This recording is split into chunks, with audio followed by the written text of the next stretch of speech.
ఎన్నికల సమయంలో కాకర్ల వెంకటరామిరెడ్డి వైసీపీ జెండాలు పట్టుకుని ప్రచారం చేసినట్లు ఆధారాలు ఉన్నాయని అశోక్ బాబు తెలిపారు. బద్వేల్ రిటర్నింగ్ అధికారి ఇచ్చిన నివేదిక ఆధారంగానే అప్పట్లో వెంకటరామిరెడ్డిపై 4 ఎఫ్ఐఆర్లు నమోదయ్యాయని చెప్పారు. చర్య తీసుకోవచ్చు అనేది కాంట్రాక్ట్ రూల్స్ ఉంటుంది. ప్రతి కాంట్రాక్ట్ రూలు కేంద్ర రాష్ట్ర ప్రభుత్వ ఉద్యోగులందరికీ అప్లై అవుద్ది. ఆల్మోస్ట్ అవి ఒకలానే ఉంటాయి. అయితే వెంకటరామిరెడ్డి గారిని ఏదో చంద్రబాబు నాయుడు గారి ప్రభుత్వం డిస్మిస్ చేసిందని గగ్గోలు పెట్టే జగన్మోహన్ రెడ్డి గారికి మాజీ ముఖ్యమంత్రిగా అసలు ఏం జరిగింది తెలుసుకోకపోవడం దురదృష్టం. ఏం జరిగింది? ఏప్రిల్ 24లో అంటే అప్పటికి ఎలక్షన్ కోడ్ ఉంది.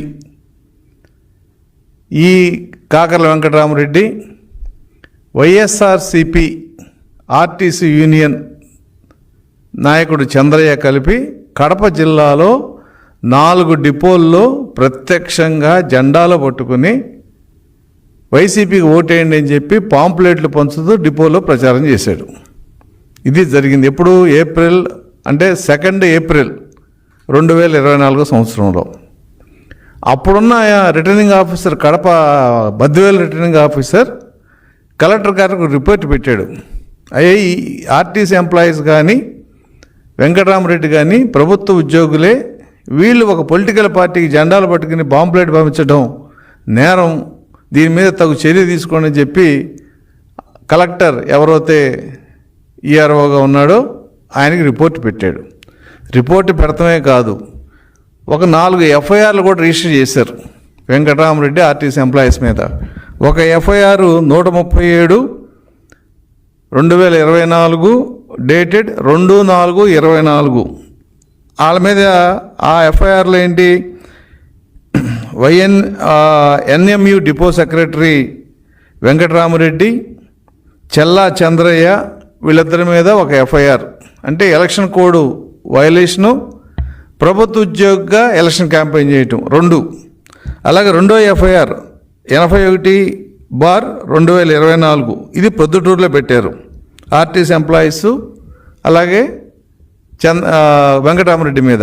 మూడో ఎఫ్ఐఆర్ 116/2024 డేటెడ్ 2/4/24 ఇది ఎక్కడ?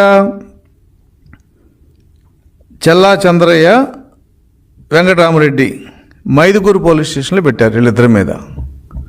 అలాగే 4వ ఎఫ్ఐఆర్ 166/2024 డేటెడ్ 2/4/24 కడపలో.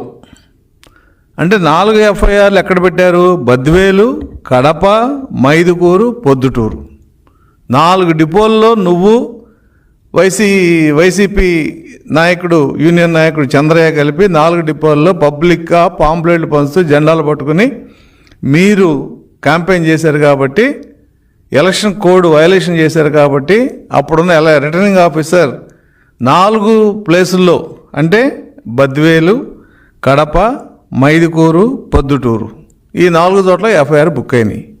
2/4/2024 ఏ ప్రభుత్వం ఉంది? జగన్మోహన్ రెడ్డి గారు మీ ప్రభుత్వమే కదా ఉంది. ఎలక్షన్ కూడా అమల్లో ఉంది కదా, సెక్రటరియట్ ఎంప్లాయీ కదా, ఆ మాత్రం తెలియకుండా ఉంటుందా? చంద్రయ్య కూడా అంతకుముందు పెద్ద ఆర్టీసీ యూనియన్ ప్రెసిడెంట్గా చేశాడు కదా. తర్వాత మీరు పిలిచి అతన్ని ఆర్టీసీని విడదీయాలని చెప్పి వైఎస్ఆర్ ఎన్ఎంయూని మీరు పెట్టించి అతను ప్రెసిడెంట్ చేశారు. వీళ్ళిద్దరికి తెలియదా ఎలక్షన్ కోడ్ ఉండగా ఎలక్షన్ క్యాంపెయిన్ చేయడం తప్పని? చేశారు. ఒక చోట చేశారా? 4 చోట్ల చేశారు. జెండాలు పట్టి తిరిగి పాంప్లెట్లు ఇచ్చి వైసీపీకి ఓటేయండి అని చెప్పి ప్రచారం చేశారు వాళ్ళు. మేము కంప్లైంట్ ఇచ్చామా? తెలుగుదేశం వాళ్ళు కంప్లైంట్ ఇవ్వలేదే. Returning officer Badvel returning officer complaint ఇచ్చాడు, కలెక్టర్ గవర్నమెంట్కి రిపోర్ట్ ఇచ్చాడు. ఇది జరిగిన వాస్తవం. మీరు మాజీ ముఖ్యమంత్రిగా తెలుసుకోండి. జీవో నెంబర్ 464 డేట్ 21/8/2024 ఈ జీవోలో ఇవన్నీ ఉన్నాయి. అయితే ఎలక్షన్ టైంలో కలెక్టర్ కడప వీళ్ళందరూ ఎలక్షన్ క్యాంపెయిన్లో పాల్గొన్నారని చెప్పి గవర్నమెంట్కి రిపోర్ట్ ఇస్తే ఎన్నికలు అయిపోయిన తర్వాత మీరు పాపం 11 సీట్లతో సరిపెట్టుకోవాల్సి వచ్చింది.